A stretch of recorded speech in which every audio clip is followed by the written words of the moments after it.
ఒకనాడు కాకతీయ కాలువ మీద మన వరద కాలువ మీద మోటార్లు పెడితే ఏం కోసాది? మా శంకరెడ్డి చెప్తా ఉండే ఇంతకుముందు, వేల మోటార్లు పెట్టుకుంటే వచ్చి కోసుకపోదురు, లారీలకు లారీలు మోటార్లు ఎత్తుకపోదురు. ఇదే వరద కాలువ మీద కేసీఆర్ 2 రోజులు వాడన్నా మాట్లాడిందా? మాట్లాడలే.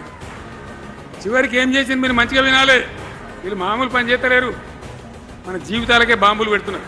ఆ రోజు కూడా నరేంద్ర మోడీ ప్రధానమంత్రిగా ఉండే ఆయన ఏం చేసిండు? కరెంటు మోటార్లకు మీటర్లు పెట్టాలి, నువ్వు పెట్టాలి కేసీఆర్ అని నా మీద ఒత్తిడి. నేను చెప్పిన నా పానం పోయినా సరే చచ్చినా సరే నేను మీటర్ పెట్టా అని చెప్పి పెట్టలే. 30,000 రూపాయలు కట్ చేస్తే నీకు అన్నాడు, కట్ చేసిండు.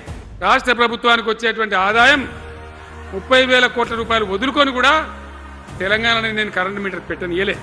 నేను ముఖ్యమంత్రి ఉన్నాను రోజు.